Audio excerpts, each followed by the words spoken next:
Estamos en elecciones políticas en España y sin embargo no había escuchado todavía a ningún gran mandatario político hablar sobre la salud mental y prometer medidas a la altura. Sin embargo, hoy hemos escuchado a Pedro Sánchez decir esto y quiero comentarlo. Tuvimos que ser nosotros, cuando llegamos al gobierno, quienes empezáramos a trabajar en esa estrategia de salud mental. Y la actualizamos y pusimos recursos económicos, 100 millones de euros. Sin duda, el gobierno de Pedro Sánchez ha sido uno de los más preocupados, al menos de cara a la galería, en el tema de salud mental, con apuestas como esta. Efectivamente, 100 millones de euros que hay que puntualizar se reparten en 4 años y es una cantidad totalmente insuficiente.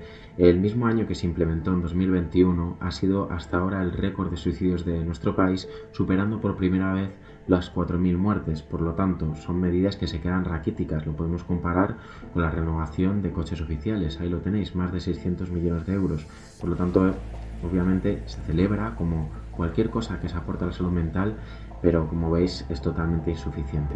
Y aumentamos el número de plazas de psiquiatría infantil y de adolescentes. Y en la mayor oferta pública de MIR, de plazas MIR, hemos incluido también las PIR, es decir, los psicólogos interinos residentes.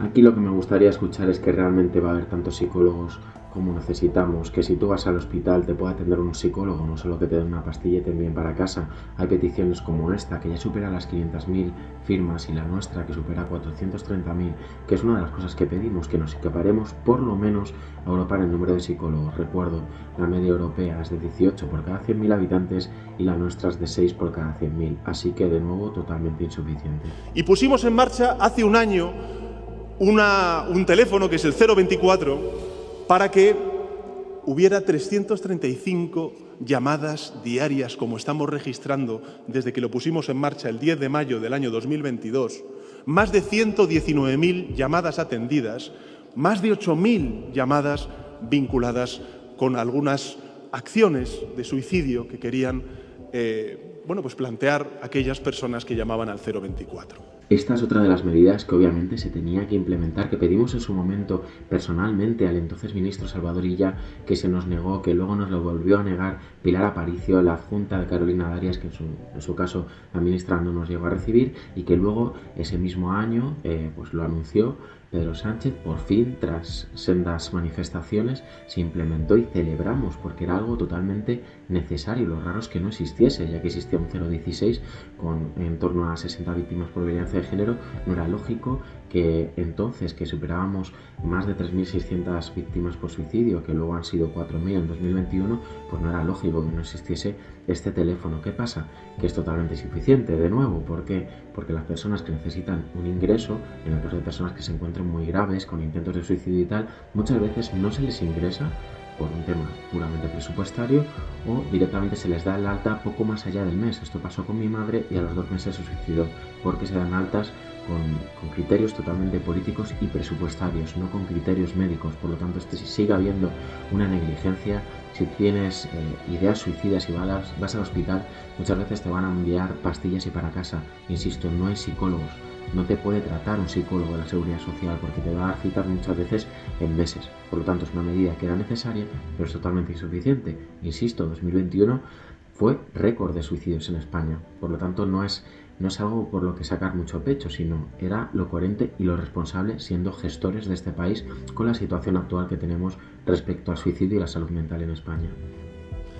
En el año 2022 pusimos 24 millones de euros que dimos de transferencia a las comunidades autónomas, y quiero deciros que en el próximo Consejo de Ministros del martes vamos a transferir otros 38,5 millones a las comunidades autónomas para seguir desarrollando y desplegando la estrategia de salud mental en nuestro país. Obviamente soy una de las personas que aplaude esta medida, porque todo lo que sea poner dinero y recursos para evitar las muertes es de aplaudir. Pero claro, chirrió un poco. Este mismo partido, el PSOE, votó junto a sus socios nacionalistas hace tan solo unos meses que no a un plan nacional de prevención del suicidio. Claro, porque a sus socios nacionalistas pues no les hacía gracia derivar competencias a lo nacional, ¿no? Que se centralicen ciertas competencias, como digo, y ciertas acciones. Esto es totalmente absurdo. En otros países, cuando se ha realizado un plan nacional de prevención del suicidio, se ha demostrado que se reducen las cifras. Entonces, ¿por qué no se implementa esta medida? ¿Por un tema político? Entonces no es un tema técnico, médico y científico, es un tema político. No nos podemos quedar a medias. ¿Por qué no se ponen los psicólogos?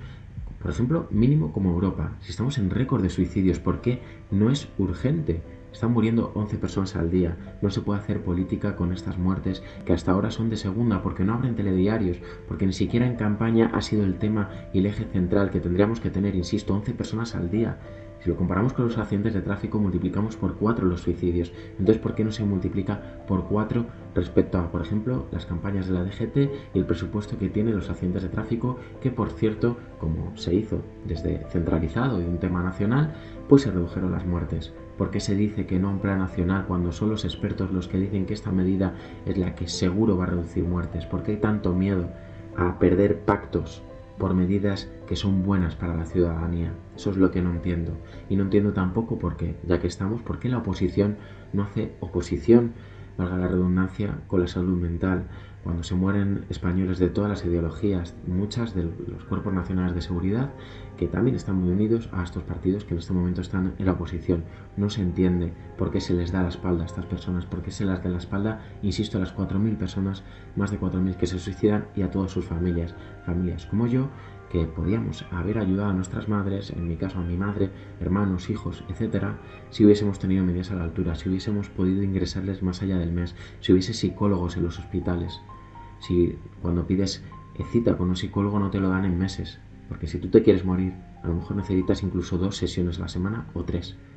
Y negar esta ayuda es de alguna forma negligente y es empujar de alguna manera a esas personas a la desesperanza, porque efectivamente esto no es cuestión de las familias, es una cuestión estatal y nuestros gestores deberían ser más responsables, y ya que están puestos a prometer, porque estamos en campaña electoral, que prometan medidas a la altura, medidas que siguen sin llegar y tristemente no se pelean entre ellos para salvar vidas. Es muy triste.